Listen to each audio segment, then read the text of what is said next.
আসসালামু আলাইকুম ওরহমতুল্লাহি ওবরাকাতুহু। স্বাগতম ডিফেন্স ইনসাইট বাংলায়। তুরস্ক আবারও প্রতিরক্ষা প্রযুক্তির বিশ্বে বড় চমক দেখিয়েছে। ২০২৬ সালের ৫ মে ইস্তাম্বুলে অনুষ্ঠিত সাহা এক্সপো ২০২৬ আন্তর্জাতিক প্রতিরক্ষা মহাকাশ ও শিল্প প্রদর্শনীতে তুরস্ক প্রথমবারের মতো জনসমক্ষে উন্মোচন করেছে নতুন প্রজন্মের উচ্চ ক্ষমতা সম্পন্ন ফাইটার জেট ইঞ্জিন গুছান। ৪২,০০০ পাউন্ড ফোর্স থ্রাস্ট ক্ষমতার এই শক্তিশালী আফটারবার্নিং টার্বোফ্যান ইঞ্জিন তুরস্কের পঞ্চম প্রজন্মের যুদ্ধবিমান প্রযুক্তির জন্য একটি গুরুত্বপূর্ণ অগ্রগতি হিসেবে দেখা হচ্ছে। বিশেষ করে তুরস্কের নিজস্ব পঞ্চম প্রজন্মের যুদ্ধবিমান ক্যানের মতো উন্নত প্ল্যাটফর্মের জন্য এমন শক্তিশালী দেশীয় ইঞ্জিন প্রযুক্তি অত্যন্ত গুরুত্বপূর্ণ। কারণ একটি আধুনিক যুদ্ধবিমানের আসল শক্তি শুধু তার স্টেলথ ডিজাইন বা উন্নত অস্ত্রের মধ্যে থাকে না, এর বড় অংশ নির্ভর করে শক্তিশালী ও নির্ভরযোগ্য ইঞ্জিনের ওপর। একটি শক্তিশালী ইঞ্জিন একটি যুদ্ধবিমানকে দিতে পারে উচ্চ গতি, উন্নত পারফরম্যান্স, বেশি অস্ত্র বহনের ক্ষমতা এবং আকাশে দীর্ঘ সময় কার্যকর থাকার সক্ষমতা। আর এই লক্ষ্যেই তুরস্ক নিজস্ব ফাইটার জেট ইঞ্জিন প্রযুক্তি উন্নয়নে এগিয়ে যাচ্ছে। ২০২৬ সালের সাহা এক্সপো প্রদর্শনীতে গুছান ইঞ্জিন সামনে আনে তুরস্কের প্রতিরক্ষা মন্ত্রণালয়ের গবেষণা ও উন্নয়ন কেন্দ্র MSBR&D সেন্টার। তুরস্কের কর্মকর্তারা জানান, এই ইঞ্জিন দেশীয় প্রযুক্তি ও নিজস্ব প্রকৌশল সক্ষমতার মাধ্যমে তৈরি করা হয়েছে। এর প্রধান লক্ষ্য হল গুরুত্বপূর্ণ সামরিক প্রযুক্তিতে বিদেশি নির্ভরতা কমানো এবং ভবিষ্যতের যুদ্ধবিমান কর্মসূচির জন্য নিজস্ব ইঞ্জিন সক্ষমতা তৈরি করা।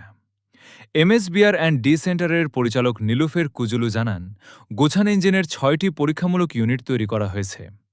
এই ইউনিটগুলো ব্যবহার করে ইঞ্জিনের কার্যক্ষমতা, নির্ভরযোগ্যতা এবং বিভিন্ন প্রযুক্তিগত সক্ষমতা যাচাই করা হবে। গুছানের অন্যতম গুরুত্বপূর্ণ প্রযুক্তি হল এর সিঙ্গল ক্রিস্টাল টারবাইন ব্লেড। এই ব্লেড সম্পূর্ণ তুরস্কেই ডিজাইন, তৈরি এবং উৎপাদন করা হয়েছে, যা একটি জেট ইঞ্জিনকে অত্যন্ত উচ্চ তাপমাত্রা ও চাপের মধ্যেও কার্যকরভাবে কাজ করতে সাহায্য করে। এবার আসা যাক গুছানের প্রযুক্তিগত ক্ষমতার দিকে। গুছান একটি আফটার বার্নিং টার্বোফ্যান ইঞ্জিন।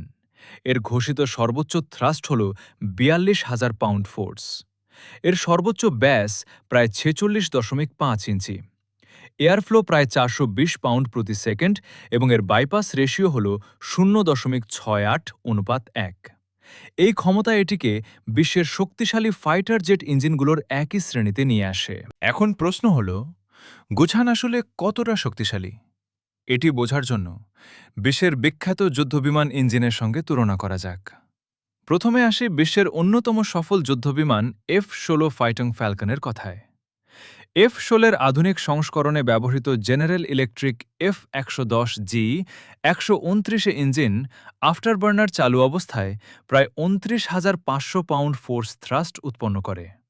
অন্যদিকে গুছানের ঘোষিত থ্রাস্ট ৪২,০০০ পাউন্ড ফোর্স। অর্থাৎ শুধু থ্রাস্টের হিসেবে গুছান F-16 F-১১০GE ১২৯ ইঞ্জিনের তুলনায় প্রায় ১২,৫০০ পাউন্ড ফোর্স বেশি শক্তিশালী। আর বিশ্বের অন্যতম আধুনিক পঞ্চম প্রজন্মের যুদ্ধবিমান F-35 লাইটনিং II-এ ব্যবহৃত Pratt and Whitney F-135 engine প্রায় ৪৩,০০০ পাউন্ড ফোর্স থ্রাস্ট উৎপন্ন করে। বিশেষ বিষয় হল, F-135 ইঞ্জিন আফটারবার্নার ছাড়াই এই বিশাল শক্তি উৎপন্ন করতে সক্ষম। অর্থাৎ ঘোষিত থ্রাস্টের হিসেবে গুছানের ৪২,০০০ পাউন্ড ফোর্স ক্ষমতা বিশ্বের সবচেয়ে শক্তিশালী ফাইটার জেট ইঞ্জিনগুলোর কাছাকাছি অবস্থানে রয়েছে। তবে শুধু থ্রাস্ট দিয়েই একটি ইঞ্জিনের প্রকৃত সক্ষমতা বিচার করা যায় না। একটি আধুনিক ফাইটার জেট ইঞ্জিনের সফলতা নির্ভর করে এর নির্ভরযোগ্যতা, তাপ সহনশীলতা, জ্বালানি দক্ষতা এবং দীর্ঘমেয়াদী পরীক্ষার ওপর। আর এই কারণেই গুছানের মতো ইঞ্জিনের জন্য পরীক্ষা ও উন্নয়নের ধাপ অত্যন্ত গুরুত্বপূর্ণ। তুরস্কের পঞ্চম প্রজন্মের যুদ্ধবিমান কান প্রকল্পের জন্য শক্তিশালী দেশীয় ইঞ্জিন প্রযুক্তি একটি বড় লক্ষ্য। একটি স্টেলথ যুদ্ধবিমানকে পূর্ণ সক্ষমতা দিতে হলে এমন একটি ইঞ্জিন প্রয়োজন যা উচ্চ গতি, উন্নত ম্যানোভার এবং ভারী অস্ত্র বহনের ক্ষমতা নিশ্চিত করতে পারে। আর গুছানের মতো ৪২,০০০ পাউন্ড ফোর্স শ্রেণীর ইঞ্জিন তুরস্কের ভবিষ্যৎ যুদ্ধবিমান সক্ষমতার জন্য গুরুত্বপূর্ণ ভূমিকা রাখতে পারে। তুরস্ক বর্তমানে নিজস্ব ইঞ্জিন প্রযুক্তি উন্নয়নে একাধিক প্রকল্প পরিচালনা করছে।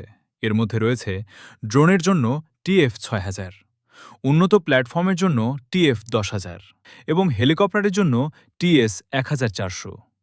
এই প্রকল্পগুলো দেখায় তুরস্ক ভবিষ্যতে প্রতিরক্ষা শিল্পে আরও বেশি প্রযুক্তিগত স্বাধীনতা অর্জন করতে চায়।